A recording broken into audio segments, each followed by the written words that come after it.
하나님의 말씀은 갈라디아서 2장 1절에서 5절입니다. 갈라디아서 2장 1절에서 5절 한 목소리로 합독하시겠습니다.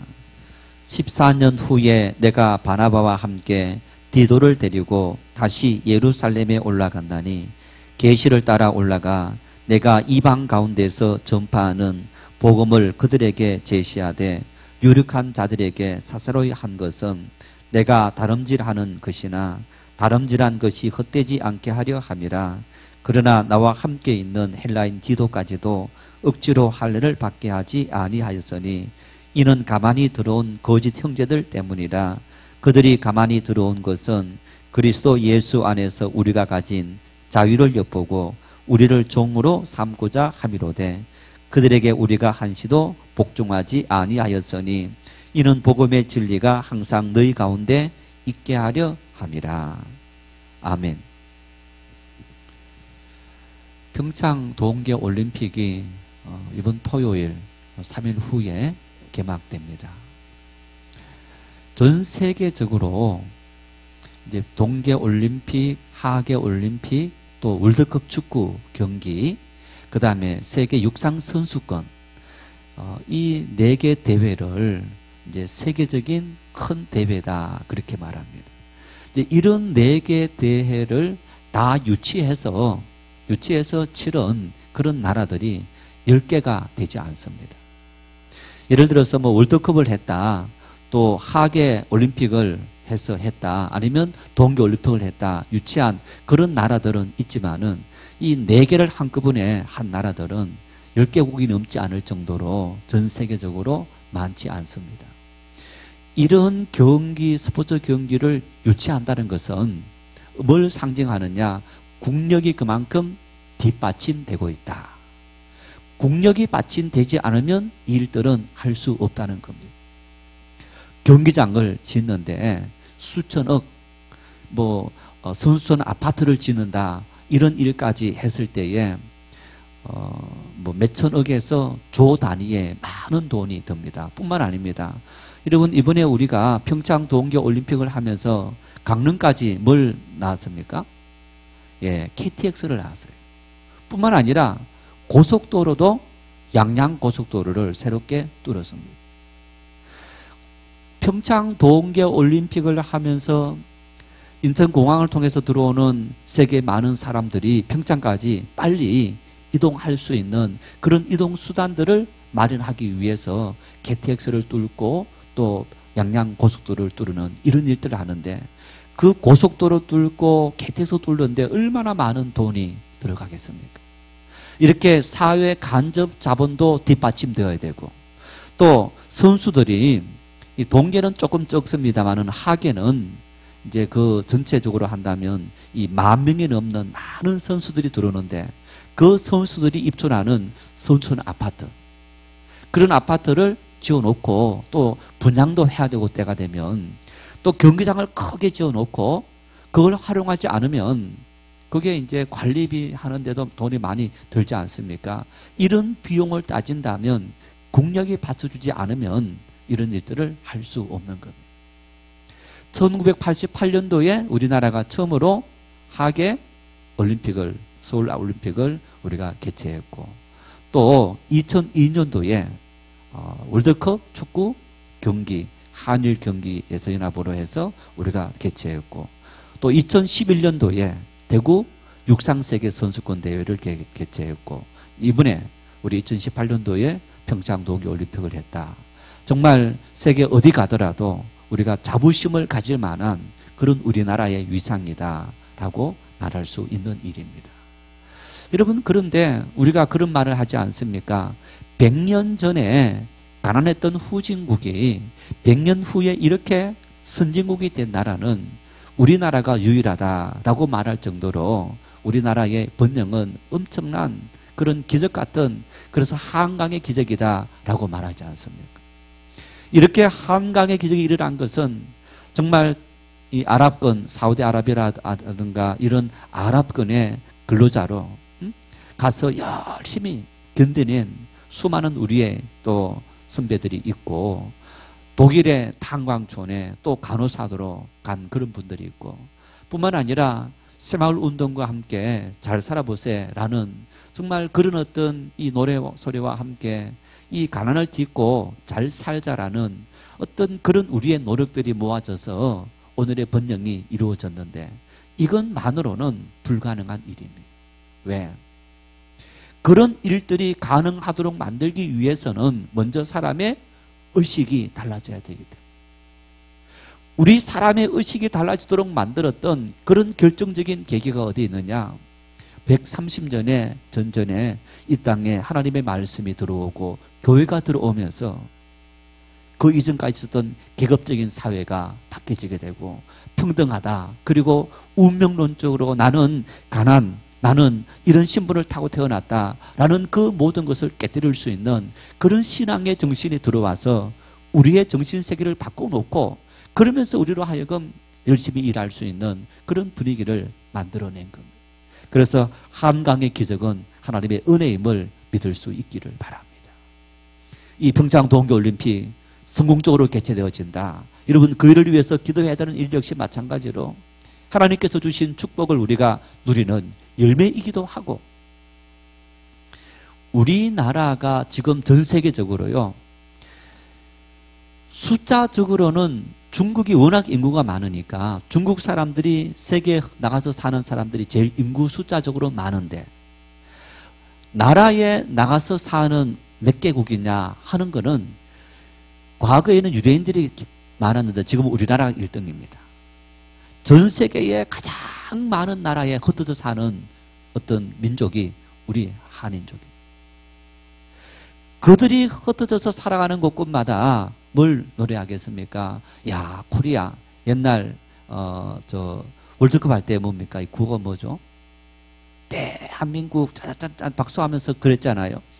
그때 이제 그해 여름에 6월 달에 월드컵이 있었고 8월 달에 중국에 단기 순교를 갔다가 용경읍이라고 쭉 올라가면 깊은 계곡이 있고 이제 그 호수가 있어요. 거기에서 우리 단기 순교 팀들이 그 계곡을 이렇게 이제 그 하루 투어를 하면서 갔는데, 아니 전부 다 이제 저기서 배 타고 가는 사람들이 대한민국 짜자 하니까 또 이쪽에서 또 이렇게 하고, 그러니까 이 외국 사람들도 이제 워낙 응원을 열심히 했지 않습니까? 그래서 그렇게 하면 아, 저 사람은 코리아다 하는 것을 이렇게 밝힐 정도로 정말 유명했던 그런 모습을 볼 수 있는데, 그런 한국에서 선교사가 와서 복음을 전한다. 굉장히 호감을 얻을 수 있는 그런 모습이 될 수 있습니다. 그러면서 이 모든 것이 하나님의 은혜였고 축복이었다. 우리가 고백할 수 있는 그런 은혜가 넘칠 수 있기를 바랍니다. 바울 사도는 갈라디아서 1장에서 자신이 전한 복음의 정당성을 입증하기 위해서 나는 하나님께서 나를 직접 부르신 사도이다. 왜? 바울 사도의 사도권을 굉장히 계속적으로 무시하고 거부했고 반대했던 사람들이 있었기 때문에 나는 다메섹 도상에서 주님의 부르심을 따라서 내가 사도가 되었다. 그래서 내가 전한 복음은 온전한 복음이고 이것 외에 다른 복음을 전하면 천사라도 저주를 받는다. 이렇게 말했습니다. 그리고 이제 오늘 2장 이 본문의 말씀은 AD 49년도에 예루살렘 공의회라는 교회 회의 중에서 가장 큰 회의로 최초의 회의가 바로 예루살렘 공의회인데, 이 예루살렘 공회의가 이제 열렸던 이제 그런 사건에 대해서 바울 사도가 지금 설명하면서 왜 그 사건이 회의가 열렸는지 하는 이야기를 오늘 이 말씀을 통해서 하고 있는 것을 볼 수 있습니다. 어떤 교회 역사학자는 그런 말을 합니다. 이 예루살렘 공의회 AD 49년 열렸던 이 회의는 기독교를 코페르니쿠스적으로 바꾼 그런 기적적인 사건이다. 그렇게 말합니다. 여러분, 코페르니쿠스적이다라는 얘기는 180도 바꿔놓았다는 얘기입니다. 그 이전까지 기독교는 굉장히 국수주의적으로 유대인들에게 국한되어진 그런 신앙의 모습을 보였다면, 이 예루살렘 공의회 이후에 이방인들에게도 복음이 활짝 열리는 그런 절대적인 전환점이 되었기 때문에. 마치 그 이전에는 천동설을 주장했다가 이제 그 천동설이 아니라 천동설은 뭡니까? 지구가 있고 지구 주변을 태양이 돈다는 소리입니다. 그런데 과학적으로 우주과학적으로 봤더니 태양은 항상 그 자리에 있고 태양 주변을 지구가 돌더라. 지동설이 아닙니까? 완전히 180도 입장이 달라지는 겁니다. 이제 이런 것을 코페르니쿠스적인 전환이다 그렇게 말을 하는데, 이 AD 49년 열렸던 교회 회의는 바로 우리 복음이 오늘 우리에게까지 전파되어 줄 수 있는 역사적인 전환점이 되었다 이렇게 말합니다. 어떻게 해서 그렇게 말을 하느냐? 바로 이제 유대인들이 지켜왔던 의식법이다. 의식법이라는 얘기는 우리가 믿음의 생활을 하면서 지켜가야 될 많은 어떤 우리가 이제 지킬 제도들이다 이렇게 말할 수 있는데, 대표적으로 바로 할례 문제입니다. 하나님께서 아브라함에게 이제 믿음의 표로 할례를 행해라 하면서 할례 행한 그것이 이스라엘 백성들의 선민의 어떤 표시, 그 선민의 표시인 것이 계속적으로 내려왔는데 예수님께서 오신 겁니다. 예수님께서 오셔서 너희는 가서 모든 족속으로 제자를 삼고 그리고 누구든지 나를 믿는 자는 구원을 받는다 라고 복음을 전했던 겁니다. 그런데 여러분, 예수님과 예수님의 제자들이 다 어떤 누굽니까? 유대인들입니까? 이방인들입니까? 유대인들입니다. 자, 그러면 예수님의 제자들은 당연히 할례를 받았겠습니까? 받지 않았겠습니까? 할례를 받은 거예요. 왜? 유대인으로 태어났기 때문에. 유대인으로 태어나면 난지 8일 만에 무조건 남자는 할례를 다 행했던 겁니다. 그게 하나님의 택한 선민의 표시였던 겁니다. 이방인들에게 이제 나아가서 이방인들에게 복음을 전해야 되는데, 이제 그 당시 유대인들이 쭉 살아왔고 선민으로 살아왔고 예수님 오셨어요. 예수님 오셔갖고, 여러분, 예수님을 누가 죽인 겁니까? 누가 죽였습니까? 유대인들이 죽인 거예요. 정통 유대인들이 예수님을 십자가 못 박아라 라고 한 겁니다.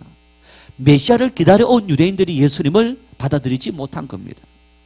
지금도 유대인들은 예수님 받아들입니까? 받아들이지 않습니까? 받아들이지 않습니다. 그 예수님께서 지금까지 하나님께서 유대인들만 선민이었다면 예수님 오신 그 다음에는 너희가 모든 족속에게 복음을 전해라 라고 말한 거예요. 예수님의 제자들이 이방 지역으로 갔습니다. 특히 그 중에서 주님께서 바울 사도를 택해서 이방인의 사도로 삼았다라고 했습니다. 바울이 은혜를 받고 아라비아 광야에서 3년 동안 훈련받고 이방 지역에 복음을 전하러 갔습니다. 갔는데 처음에는 누굴 찾아갔느냐? 유대인들을 찾아갔습니다. 그러니까 아무런 문제가 없었어요. 조금 지나서 바울 사도가 내가 지금부터는 유대인들을 찾아가지 않고 이방인들에게 가서 복음을 전한다. 그랬을 때 문제가 생긴 거예요. 어떤 문제가 생겼느냐? 할례 문제가 생긴 거예요. 그 당시 유대인들은 우리는 하나님의 택한 선민이다라는 생각을 가졌는데, 나머지 자기들 말고는 다 이방인이다. 세계 중심이 누구였습니까? 유대인들이었던 겁니다. 그런데 반대로 그 당시 정치적으로 누가 세계를 지배했느냐? 로마가 지배했습니다. 그리고 로마가 세계를 지배하면서 이 유대인들은 아주 변방 지역의 작은 나라일 뿐입니다. 여러분, 그 당시 로마가 세계를 지배하면서 그 로마가 지배했다는 것은 지금 이탈리아 로마를 이렇게 말을 하고 있는데, 그래서 그 로마를 따라서 로마 대제국이다라고 하는데, 스페인, 포르투갈, 프랑스, 독일, 그러니까 유럽 전역, 그리고 북아프리카, 리비아, 또 모로코, 이집트, 이런 나라 전체를 지배합니다. 그리고 지금의 그리스 뿐만 아니라 터키, 또 시리아, 그 밑에 이스라엘, 이 모든 나라 지중해가 있는데 그 지중해를 중심으로 아프리카 대륙이 있고 소아시아가 있고 유럽이 있다면 그 전체를 지배하는 그 정도 엄청난 제국을 만들었던 것이 로마 대제국입니다. 그러면서 그 로마 대제국을 잘 다스리기 위해서 사람들이 힘으로뿐만 아니고 헬레니즘이라는 문화를 그들에게 가르치면서 그 문화를 통해서 정신적인 통일을 가져갔던 것.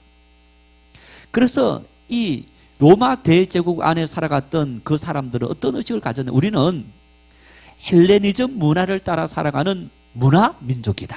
이런 의식을 갖고 살아갔던 것. 그래서 이 예루살렘에 있는 이스라엘은 아주 변방의 소국, 약소국, 별 볼 일 없는 그런 민족이었던 것. 뿐만 아니라 할례를 행하는 이 할례 제도를 로마 제국 사람들은 어떻게 생각했느냐? 그것은 야만인들이 하는 일이다 라는 생각을 가졌던 겁니다. 바울 사도가 복음을 들고 이방 지역에 갔습니다. 그 이방 지역이 사실은 그 로마 대제국을 지배하는 사람 입장에서는 자기들이 이렇게 주가 되는데 이 거꾸로 된 거죠. 어쨌든 바울 사도가 갔을 때에 자, 예수를 믿으세요. 예수를 믿기 전에 당신이 믿으려면 먼저 할례를 받아야 됩니다. 했을 때 이 이방인들의 로마 제국 안에 있는 사람들, 헬레니즘 문화를 받고 있는 사람들의 입장에서 그거는 야만인이라 하는 일인데 그런 야만인이 믿는 종교는 우리가 안 믿겠다 하는 문제점에 당면하게 된 거예요. 아주 엄청난 문제인 거죠. 복음이 이방 지역으로 뻗어갈 수 있느냐 없느냐 그런 중차대한 문제였던 겁니다. 이 문제에 대한 해답을 얻기 위해서 그래서 AD 49년도에 예루살렘 회의가 열린 겁니다. 자, 여러분 이 회의가 열렸는데 본문 1절에 바울 사도가 이렇게 말합니다. 1절 읽겠습니다.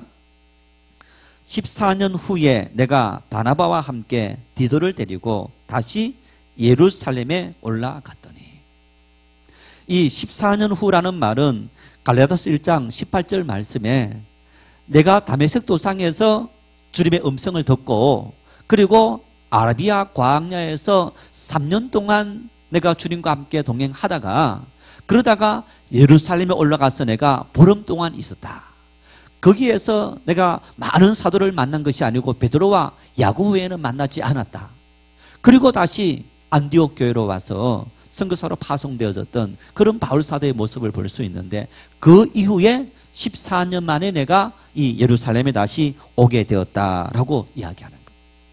이제 그렇게 오게 된 것은 바로 방금 말씀드린 것처럼 이 할례 문제, 이 할례 문제가 이방인에게 복음을 전하는 일에 굉장히 걸림돌이 되었기 때문에 이 문제를 어떻게 해결할 거냐 하는 그 이유 때문에 오게 된 겁니다.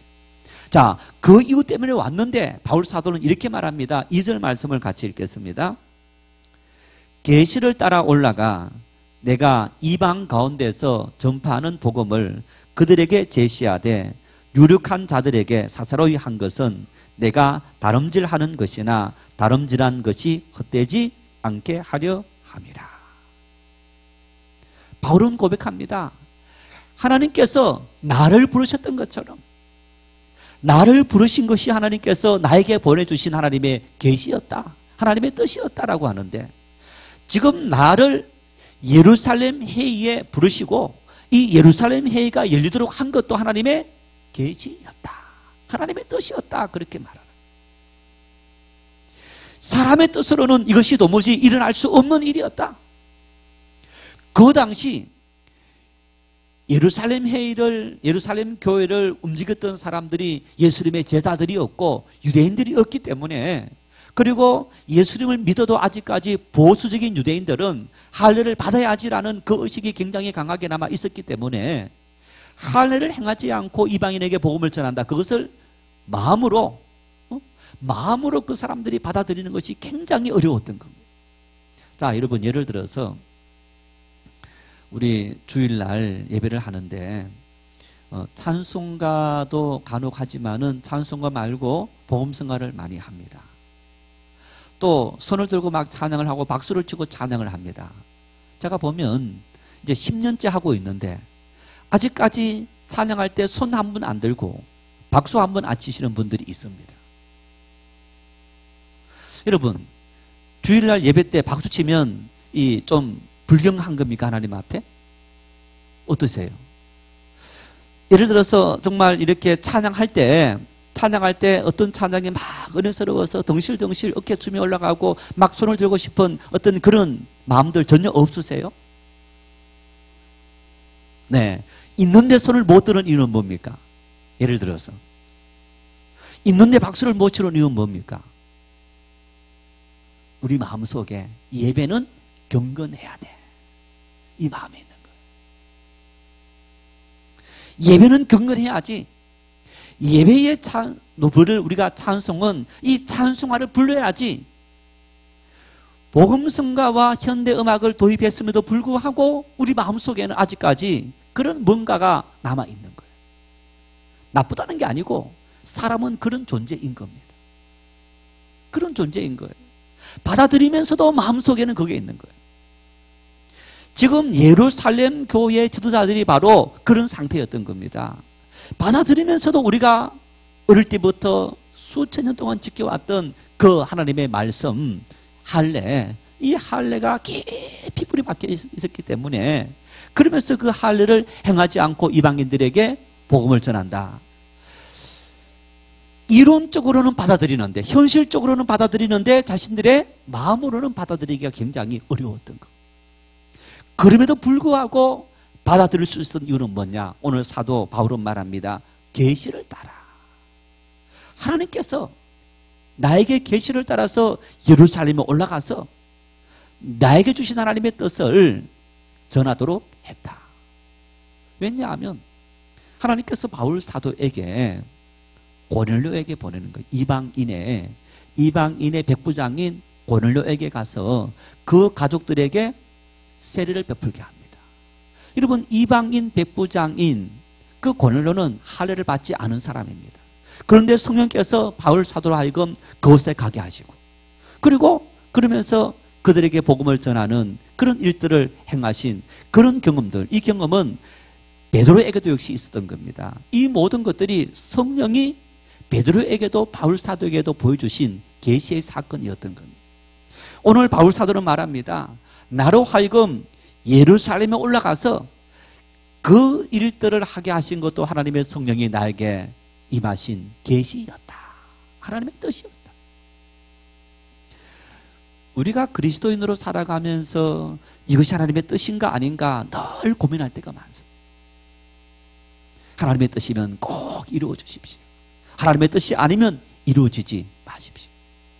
목회를 하면서 부목사 때 예를 들어서 어떤 교회를 옮기는 과정에도 그럴 때도 하나님의 뜻입니까? 아니, 신학교를 들어가기 전에도 하나님의 뜻입니까? 아닙니까? 하나님께서 나에게 계시를 보여주신 것 같은데 그 계시가 하나님의 뜻인가 아닌가? 내 생각인가? 하나님의 계시인가? 여러분, 우리는 그런 문제들에 대해서 고민할 때가 많이 있습니다. 예를 들어서 직장을 선택한다. 결혼 상대자를 선택한다. 어떤 일을 선택한다. 교회를 선택한다. 여러분, 수많은 우리는 선택 가운데서 이것이 하나님의 계시인가 뜻인가 아닌가 그런 고민을 할 때가 굉장히 많이 있는 겁니다. 하나님의 뜻인가 아닌가 알기 위해서 어떻게 해야 됩니까? 기도해야죠. 그런데 여러분, 우리 기도는 말씀에 근거한 기도여야 됩니다. 말씀에 근거하지 않는 기도, 말씀에 사모함이 없고 말씀에 깨달음이 없는 기도는 자기 생각으로 빠지게 되는 거예요. 그래서 말하지 않습니까? 기도를 30분 하면 말씀은 몇 분 읽으라고요? 60분 읽으라. 내가 기도를 30분 했다면 말씀은 60분, 1시간 그 배로 읽어라. 하나님의 역사는 하나님의 말씀 가운데 임하시는데 우리가 기도했을 때 그 말씀은 우리에게 살아있는 말씀이 되어진다는 것. 그래서 우리가 하나님께서 우리에게 계시를 보여주시는데 말씀으로 우리에게 계시를 보여주시는 거예요. 그래서 바울 사도는 어쨌든 하나님의 계시를 따라서 내가 이 예루살렘에 올라왔다. 두 번째 이렇게 말합니다. 여기 보니까 유력한 자들에게 사사로이 한 것은 이렇게 말합니다. 무슨 얘기냐면, 자, 바울 사도가 이방인들에게 복음을 전할 때에 할례를 행하지 말게 합시다 라고 했을 때 전체 모인 회의석상에서도 바울 사도가 이야기를 한 겁니다.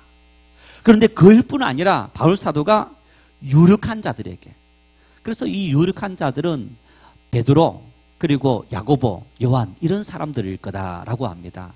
그 당시 교회의 지도자들.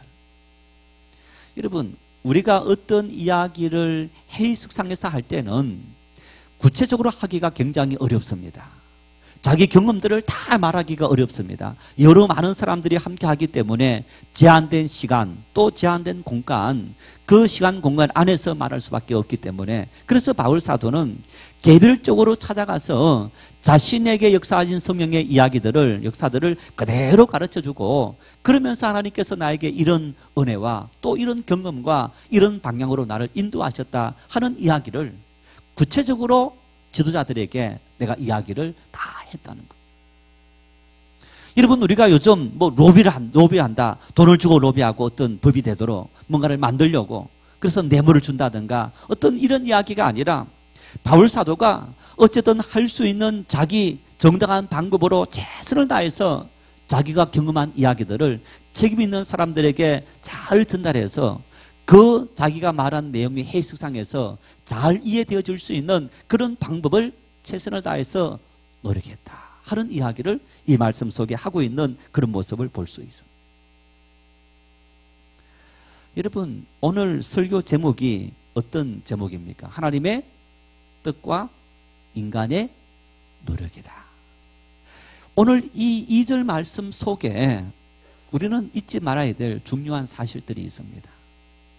하나님의 뜻이 우리 가운데 이루어지기 위해서는 가장 먼저 하나님의 뜻이 우리에게 임해야 됩니다. 계시가 임해야 됩니다. 그것이 하나님의 뜻이라는 확신이 있어야 됩니다. 두 번째는 그 하나님의 뜻이 우리에게 임해서 그것이 이루어지고 성취되어지고 만들어지기 위해서는 뭐가 필요하냐? 우리의 노력이 필요하다. 최선을 다한 수단과 방법을 가리지 않는 비열한 방법이 아니라 정당한 방법으로 최선을 다하는 우리의 삶에 그런 노력들이 있어야만, 그래야만 하나님의 뜻이 우리에게 이루어지는 것을 볼 수 있어요. 자, 보십시오. 여러분, 하나님께서 바울 사도를 불렀습니다. 이방인에게 복음을 전하기 위해서 너를 불렀다. 하나님의 뜻이 임했습니다. 그 하나님의 뜻이 임했을 때 바울 사도가 이방인에 가서 복음을 전했습니다. 여러분, 복음을 전하는 일에 있어서 힘들었습니까? 힘들지 않았습니까? 엄청난 40에 하나 감염매를 내가 5번 맞고 3번 태장으로 맞고, 강의 위협과 강도의 위협과 굶주림의 위협과 어떤 왕들의 위협과 짐승의 위협과 물의 위협과 그런 엄청난 고난을 다 겪었다. 복음을 전하는 일들에 하나님의 뜻이 임했다면 내가 복음을 전하는 그 일에 아무런 문제 없이 하나님께서 선사를 동원해서 나를 지켜주어야 할 텐데, 아니 복음을 전하다가 감옥에 갇히기도 하고 매를 맞기도 하고 굶주리는 고통을 겪기도 하고 또 도망을 다니기도 하고 배를 타고 갔는데 풍랑 때문에 죽을 뻔했던 그런 일들도 바울 사도의 삶 속에서 계속적으로 있었다는 얘기예요. 그래서 하나님의 뜻이 임했지만은 그 뜻을 실천하고 이루기 위해서 정말 최선을 다한 그런 노력을 열심히 기울였다 하는 것을 볼 수 있어요. 욥기 8장 7절에 이런 말씀이 있습니다. 내 시작은 미약하였으나 내 나중은 심히 창대하리라. 너의 시작은 미약했지만은 너의 나중은 심히 창대하리라, 그런 말씀이 있는데 그 말씀만 기억하면 안 됩니다. 8장 7절에 그 말씀이 있는데 5절 6절 말씀에 이런 말씀이 있습니다. 욥기 8장 5절에 전능하신 하나님 앞에 빌고, 하나님 앞에 빌으라는 얘기입니다. 기도해라. 하나님의 뜻이라는 그 확신을 가지라는 얘기입니다. 하나님께서 역사하시도록 하나님의 뜻이라는 그 어떤 이 역사를 가지고, 그리고 이어서 6절 말씀에 그렇게 말합니다. 내가 청결하고 정직하면. 여러분, 청결하다 정직하다 그 얘기는 한마디로 말하면 성실하면, 열심히 하면 이라는 전제인 거예요.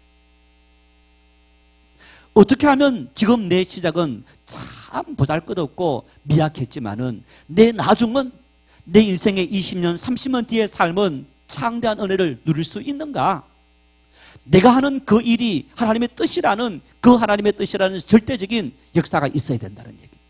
그리고 이어서 두 번째는 그 일을 위해서 수많은 고난과 싫은 역경이 온다 할지라도 낙심하지 말고 끝까지 열심히 최선을 다하는 성실한 삶의 고백 가운데 하나님의 역사가 이루어진다. 오늘 이 본문 2절 말씀은 바로 바울 사도에게 그런 이야기를 하고 있는 그런 모습을 볼 수 있습니다. 바울 사도는 이것이 하나님의 뜻이었기 때문에, 이것이 하나님의 뜻이었기 때문에, 하나님의 계시였기 때문에 내가 일을 하는 일에 있어서, 자, 내가 지금 저 베드로 아니면 야고보, 그 베드로와 야고보에게 내가 어떤 이렇게 아부할 필요도 없고 설명할 필요도 없지만은 하나님의 말씀, 하나님의 뜻이 하나님의 뜻대로 이루어지기 위해서 내가 사사로이 개별적으로 찾아가서 내 자존심을 굽히고, 그리고 그들에게 내가 경험했던 하나님의 역사, 또 하나님께서 하신 그 수많은 방법들을 구체적으로 하나하나 내가 설명해놓으라 이야기를 하고 있어요. 성도 여러분,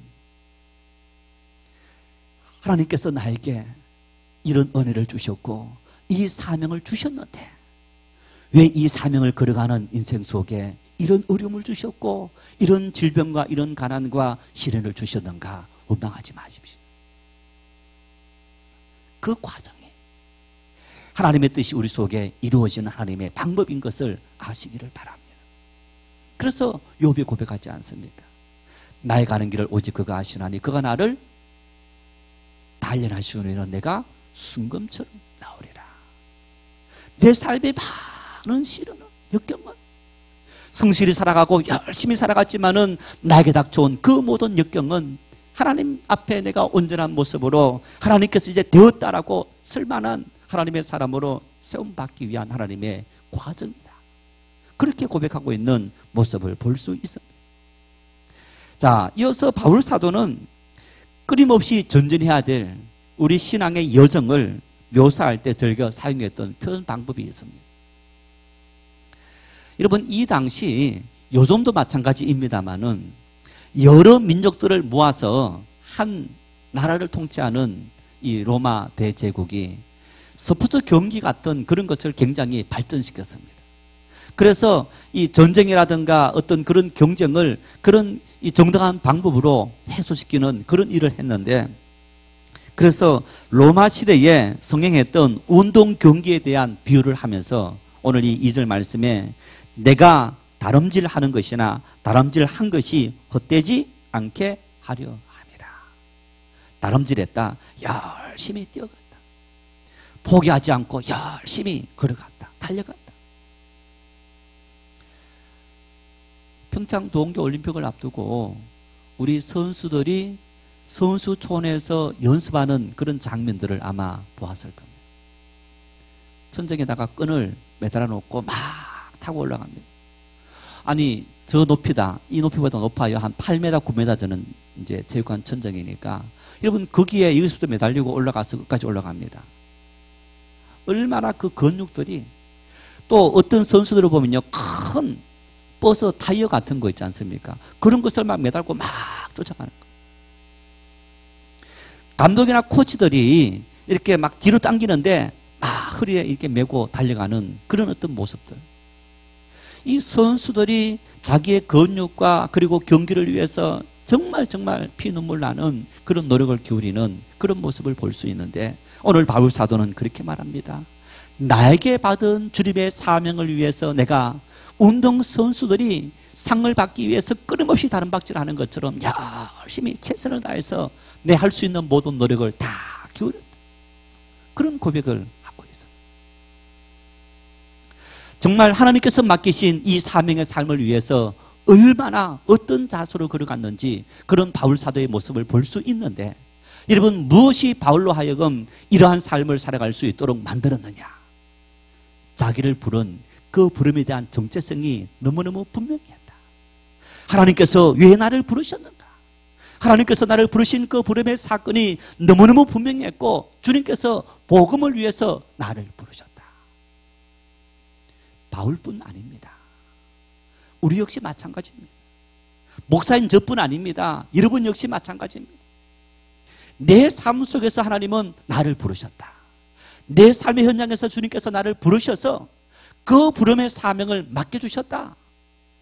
어떤 분은 예를 들어서 우리는 복음을 전하는 일에, 기도하는 일에, 어떤 분은 열심히 봉사하는 일에, 어떤 분은 많은 돈을 벌어서 정말 수많은 사람을 위해서 희사하는 어떤 그런 사명을 맡겨주셨다. 어떤 사람은 지식적인 다양한 그런 하나님 달란트 사명을 맡겨주셔서 내가 그 일을 주를 위해서 감당한다. 그 마음을 품고 살아갈 때 우리는 정말 어떤 일이든지 능히 이길 수 있고 감당할 수 있는 그런 힘을 얻을 수 있게 되는 겁니다.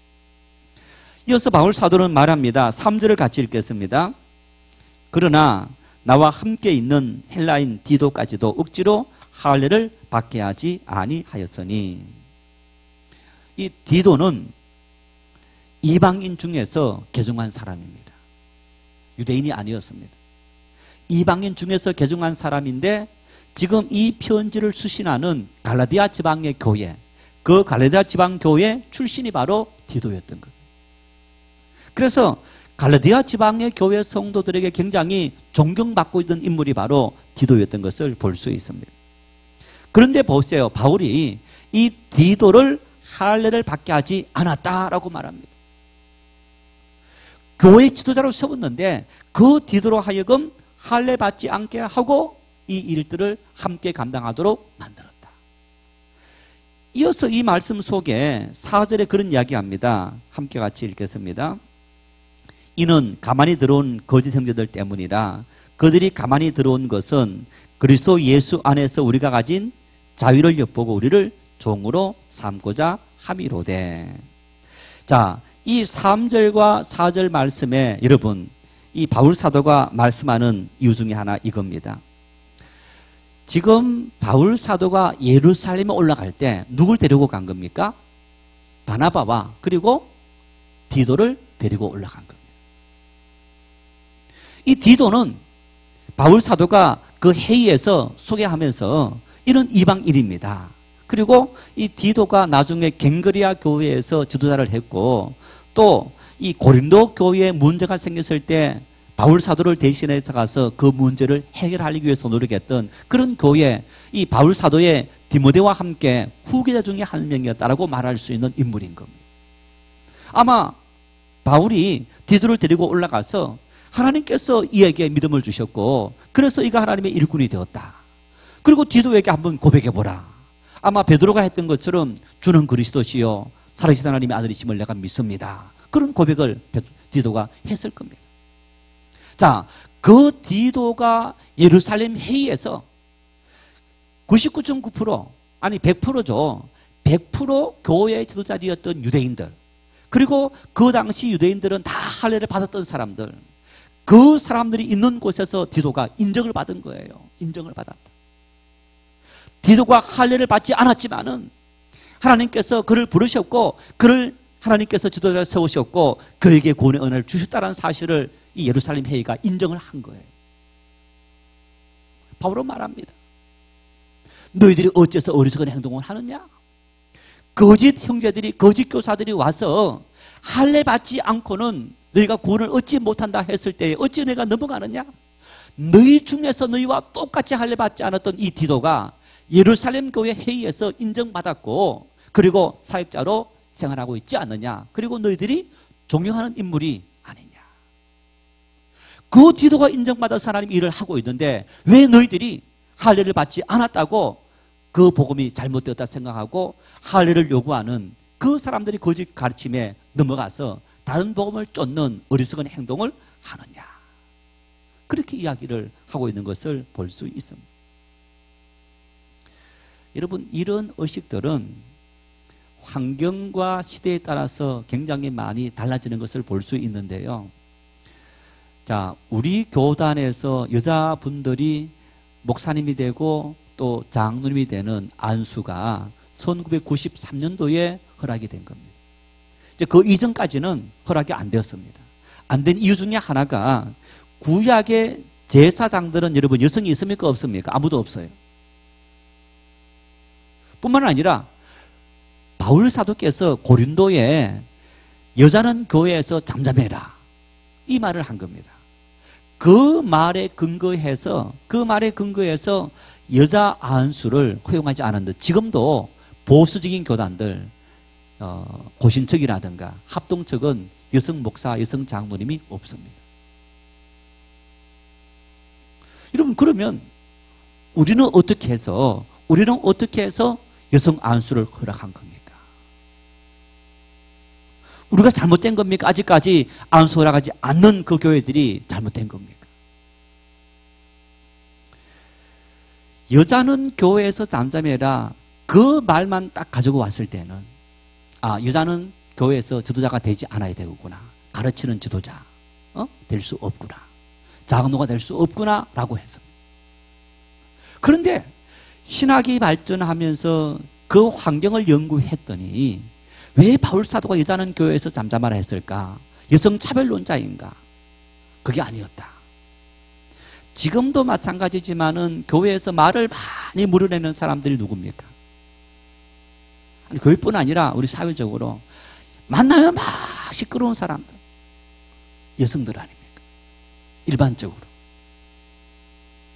그러니까 만나서 자꾸 교회 안에 문제를 자꾸만 물어내니까 바울사도가 제발 좀 잠잠하시오, 이 문제 가지고 더 이상 말을 만들지 마시오 라는 차원에서 여자는 교회에서 잠잠해라 했던 그 말이 여성 안수까지 허용하지 않는 어떤 그런 오랜 세월 동안 그런 모습이었다가, 그 말씀을 똑바로 해석하고 해석해도요 사람들이 마음으로 받아들이지 못해서 추진하지 못하다가 이제 그 마음들이 조금씩 바뀌어지면서 허용한 거예요. 지금도 우리 때도 마찬가지로 여성 신학생들이 굉장히 많았고 지금도 여성 목사님들이 굉장히 많이 있습니다. 여러분, 그런데 안타까운 것은 이 여자 목사님들이 자기가 개척한 경우에는 자기 목회를 하고 담임 목사가 되는데, 일반적으로 이제 기존 교회에 청빙 받을 때 담임 목사 청빙은 지금도 거의 1000명 중에 1명이 있을까 말까. 1000교회 중에 1명, 아직까지 제가 들어본 적이 없어요. 솔직히 다 남성 위주인 거예요. 인도네시아 교회를 갔더니, 인도네시아 교회를 갔는데 이제 남편도 목사고 아내도 목사인데, 이 남편은 그때 우리 장신에 와서 공부를 하고 있었고 자기 아내가 현지에서 목회하고 있었다 해서 우리가 선교지 갔다가 가봤는데 한 1000명 넘는 큰 교회를 담임하는 여자 목사님인 거예요. 그분이 개척한 교회가 아닙니다. 그런 거 보면 도리어 그 나라들이 훨씬 더 이 남녀성 차별이 적은 것을 볼 수 있는, 아직까지 우리 사회는 이제 그런 것이 많이 남아 있는 겁니다. 이 할례 문제는, 오늘 바울 사도는 바로 그런 의식의 문제임과 동시에 의식의 문제는 환경과 여건에 따라서 달라질 수 있다. 하나님의 말씀이 우리에게 진리의 말씀인과 동시에 우리에게 적용시키기 위한 말씀을 주셨을 때 그 말씀을 하나님은 그 시대와 동떨어진 말씀을 주신 것이 아니고 그 시대에 필요한 말씀을 주셨는데, 시대가 달라졌을 때에 그 말씀을 우리가 다시 재해석할 수 있는 필요가 있다는 얘기입니다. 바로 할례 문제는, 바울 사도는 그런 문제 중에 하나이다. 이런 문제들 속에서 가만히 들어와서 성도들을 미혹하는 자들이 있었다. 미혹해서 그들로 하여금 넘어지도록 만드는 그런 이러한 사이비가 있었다. 요즘은 조금 이제 교회들마다 여러분 그런 것을 알기 때문에 방비하고 있습니다. 한 5년 전만 하더라도 한국 교회 안에 신천지가 들어왔는데 가만히 들어왔습니다. 자기가 신천지라는 것을 숨기고 들어와서 정말 좋은 믿음의 성도로 교회에 적응합니다. 그러면서 그 중에서 교회 안에 이렇게 좀 불만이 있다든가 뭔가 이렇게 욕구 불만이 있는 사람들하고 이야기하면서 어떤 단체 가서 공부를 하게 하고 성경 공부를 같이 하게 하고 그러면서 이 결국 신천지로 끌어들이는 그런 일들이 굉장히 많이 있었던 것. 가만히 들어와서 예루살렘에서 사도들이 추천서를 받았지만은 그들의 마음속에는 바로 잘못된 가르침을 가르치는 그런 어떤 사람들이어서 도리어 바울 사도가 전한 복음을 훼손시키는 그런 일들이 일어났던 이런 일인데, 오늘 이 말씀 속에 이렇게 말합니다. 우리를 종으로 삼고자 함이로다. 이 말이 무슨 말일까요? 아주 중요한 말입니다. 마르틴 루터는 종교개혁자 아닙니까? 이 마르틴 루터가 종교개혁을 하게 된 이유가 있습니다. 법과대학을 다녔는데 친구하고 자기 집에 갔다가 이제 가는데 천둥벼락이 임하면서 친구가 벼락 맞아 죽었습니다.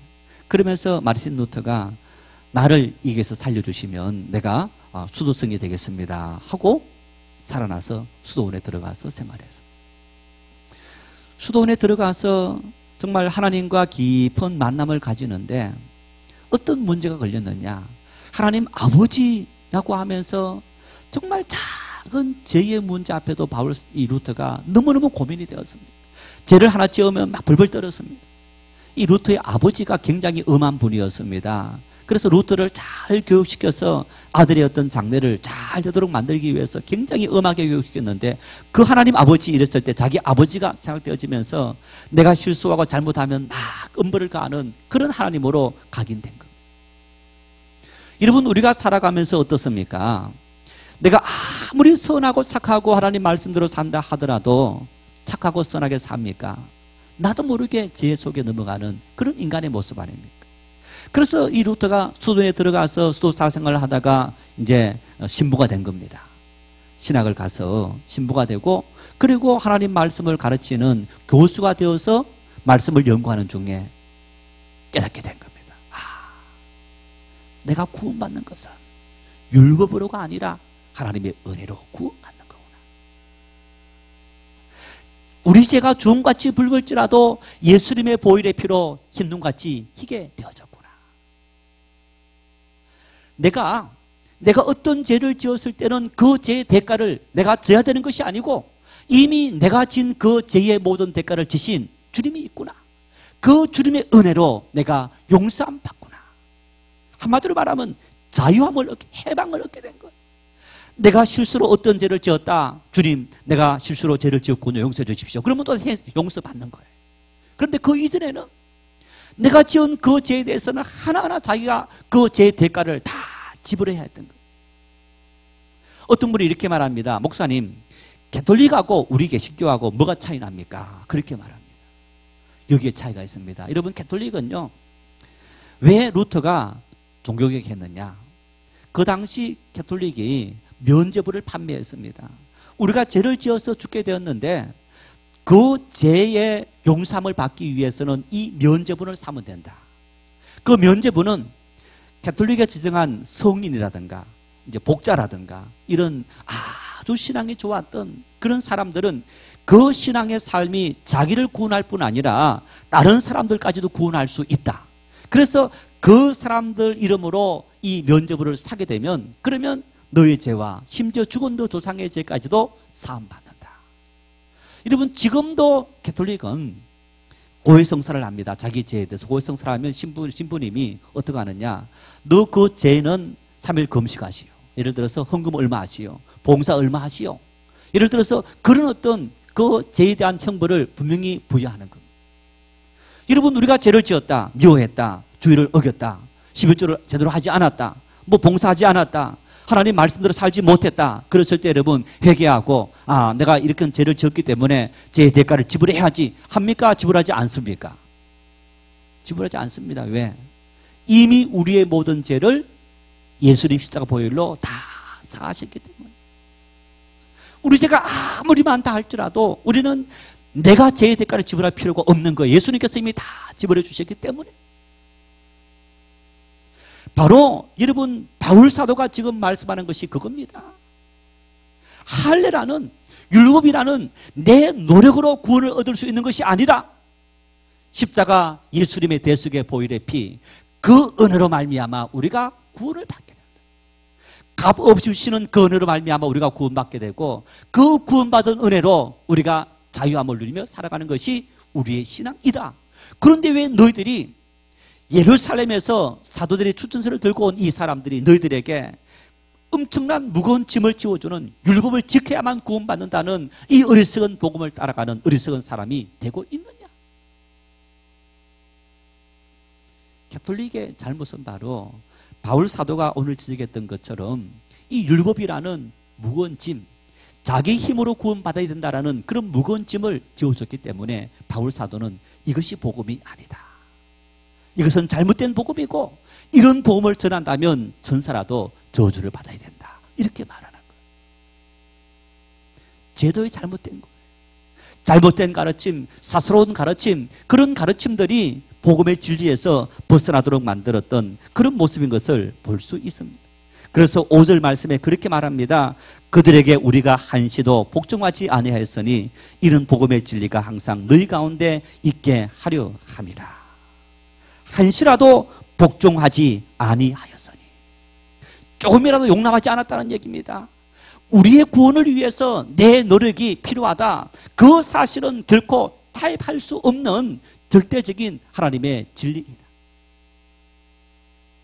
내 노력으로, 우리의 힘으로 내가 헌금을 많이 했다고, 내가 기도를 많이 했다고 구원받는 것이 아니라 예수 그리스도를 믿음으로 값없이 주시는 선물로 구원받는 일이지, 이 복음을 훼손하는 그 일에 대해서는 어떤 것도 우리가 결코 양보할 수 없고 타협할 수 없는 복음의 진리이다 라는 사실을 오늘 바울 사도는 우리에게 분명하게 이야기하고 있는 겁니다.